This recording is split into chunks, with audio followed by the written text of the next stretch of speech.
kababayan, siguro karamihan po sa inyo, kilala po itong Wolfgang band mga kababayan na sumikat po noong 1990. Ano po hanggang 2000 mga kababayan na mayagpag yung kanilang rock band o yung kanilang banda na ang mga tinutugtog mga kababayan puro rock. At kung matatandaan nyo, noong 1996, mas lalo pa po silang namayagpag. So ngayon, ito pong Wolfgang Band, nagkaroon po ng concert mga kababayan dyan po sa Davao City. At doon nga mga kababayan, habang nagbibigay ng tribute, ano po sa isang kasamahan niya, na hindi po natin alam kung namayapa na po ba, or hindi pa mga kababayan, nagbibigay po itong vocalist ng Wolfgang Band ng tribute o nagsasalita ng pasasalamat dun sa isa sa mga kasamahan po nila ng may isang DD-set na sumigaw doon mga kababayan at sinabihan ang ating mahal na presidente ng hindi kaaya-ayang salita at tinawag pang ang pisot si PBBM. So ngayon ang ending, pinalayas yung bastos na DD-set na yon. So ngayon ito pakinggan po natin. Diba?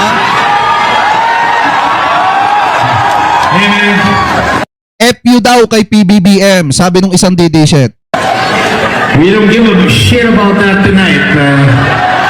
Oh. We're just here to make you forget about all that shit tonight. So. Yeah. I'll tell you this, everybody's lying to all of us, man. Everybody, you know. So fuck that. Tonight, we're gonna tell you the truth.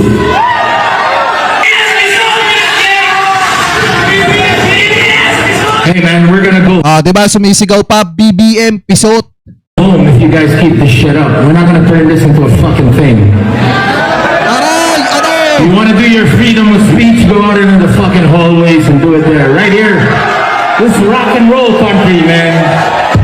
Tama yung sinasabi mga kababayan. Lahat tayo malayang magpahayag ng mga gusto nating sabihin. Pero kung may gustong sabihin, yung DD-set na yun, much better lumabas na lamang po dun sa hallway at doon na lang magsasalita mga kababayan ng kung ano-ano. Kasi ang binabanatan talaga ng mga DD-set supporter mga kababayan dito si PBBM. Ngayon, di po nagustuhan ng vocalist kasi nga, nagbibigay po siya ng tribute doon sa isa niyang kasamahan mga kababayan at ipinapasok yung usapin ng politika. Kaya nga naando dun yung banda para mag-enjoy nung gabi na yon mga kababayan dyan po sa Davao City at para magpasaya na mga kababayang Pilipino po natin. Pero dahil nga sa kabastusan nung Duterte supporter mga kababayan, manang-mana sa amo nila, ayun, pinalabas. Ano po, pinaalis mga kababayan nung vocalist ng Wolfgang Band. Ano po, na nag-concert dyan sa Davao City. Anyway, tuloy pa natin. And I'm talking about Mon Legaspi.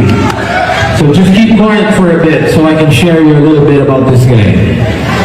He's one of the fucking greatest, one of the nicest, most humble people you will ever meet in your life.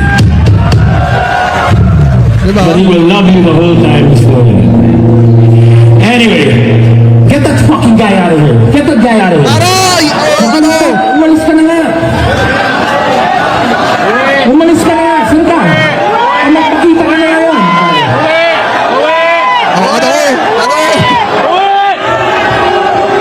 Kita nyo, pinalis mga kababayan, pinalis.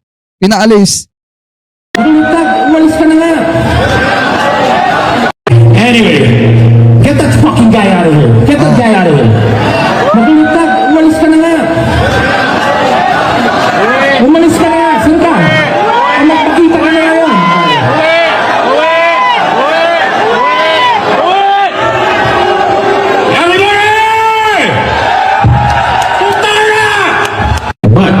Ano? Diba mga kababayan, tapos alam niyo yung nakakatawa, ang ipinost ng mga DD-set vlogger, especially yung mga DD-set na nasa sa TikTok, ang ipinopost po nila, Marcos loyalist daw yung pinaalis doon. Kita nyo naman yung sinabi mga kababayan ng isang DD-set. Inepyo si PBBM doon, sinabihan ng masamang salita si Presidente, na wala namang kinalaman doon sa concert mga kababayan. At pangalawa, tinawag pang pisot si PBBM. Ngayon mga kababayan, syempre kahit kayo naman, nagbibigay kayo ng tribute doon sa isa nyong kasamahan na talagang isa sa pinaka naging sandigan din itong Wolfgang Band, tapos may biglang ipapasok yung usaping politika, eh kahit sino po talaga mga kababayan mapipikon dyan. So ngayon, pakinggan po natin, ito pong, ito pong video na inilabas nung, vocalist ng Wolfgang Band kung bakit niya pinaalis mga kababayan. Ito pong itong isang DDC supporter na kung ano nung sinasabi do sa loob. Hey everybody, this is Basti, and I wasn't gonna do this because I didn't think I needed to. I thought it was all water on the bridge, but apparently now it's going viral. Yes, nag-viral yung video nila. Shit that happened in Davao, so Davao I City. address it because it's 2026 and the world is stupid. Anyway, we were there to make people smile, Tama! to bring people together, and for everyone to have a good time. That was our only reason to go. O, kaya sila pumunta doon para magpasaya ng mga kababayang Pilipino natin doon. And at that moment, I was paying tribute Oh, diba? to a very important person in our band who's no longer with us. I was paying tribute to him, to Mon Legaspi. I was paying tribute to Mon, Oh, one of the greatest musicians the Philippines has ever known. And a couple of people chose that moment to try and separate people. oh, And that was Bastos. tama! Simple as that. It was Bastos.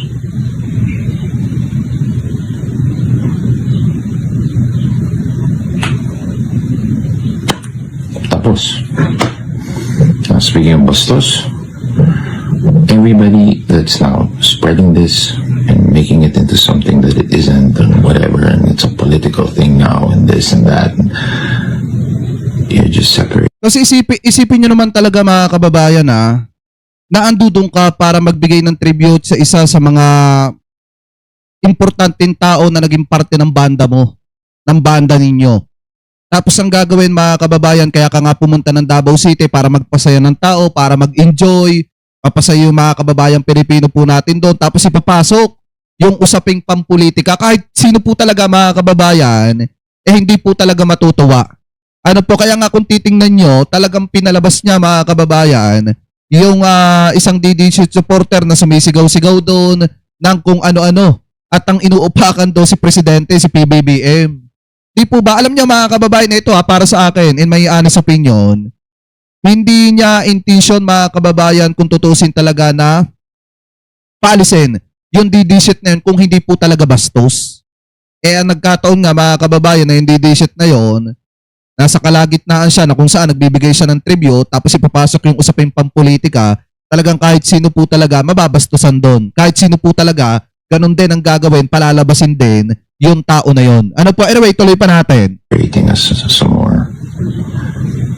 And you were making Mon Bastos again. Every time.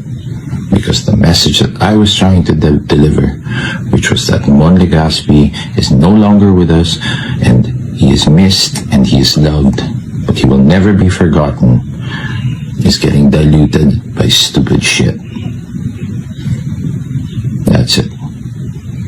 Diba? Iyak! Everything, like I said, everything is designed to separate us. Everything. All this online shit is designed to separate us and make us hate each other. We should love each other. Alam niyo, isa sa pinakagusto kong kanta nito mga kababayan, yung Halik ni Judas. Yan kasi yung isa sa sumikat mga kababayan sa mga kanta nito pong Wolfgang banda ito. Kasi puro rock kasi ang kinakanta nito mga kababayan. At yung isa sa pinakasikat talaga nito, yung Halik ni Judas. Us, the people, should love each other. Tama. Because at the end of the day, we are the ones who will help ourselves, not the politicos, because the Tama. politicos will take care of themselves. We need to take care of ourselves. So stop it, okay guys? Enough. Stupid. You wanna know who I'm for? I'm for a politician that will put the Filipino people and the country above themselves and getting rich and all of that. That's who I'm for. You tell me who that person is and I'll be there. Oh, so yun mga kababayan sa akin naman, in my personal opinion, tama lang yung ginawa niya. Kasi unang-una, nakakabastos naman talaga na kaya ka nga nando doon para magpasaya ng tao pero sisirain lang yung ginagawa mong pagpapasaya dahil lang ipapasok yung usaping pampolitika. Alam niyo naman mga kababayan, marami po sa mga kababayan Pilipino natin talagang drain na sa usaping pampolitika, lalo na kapag ang pinag-uusapan talaga ay mga Duterte, mga kababayan, kung ano yung kapalpakan at katamaran po nila, ano po na ginagawa dito po sa ating bansa, yung pambabalakura na ginagawa nila sa ating pamahalaan, talagang nakaka-drain din talaga mga kababayan minsan. So ngayon, syempre mga kababayan Pilipino po natin na iba, naghahanap po ng kahit papaano, magpapalayos ng mga isipin na yon. Pero dahil nga doon sa ibang mga didisit na bastos, di ganito nga ang nangyayari mga kababayan.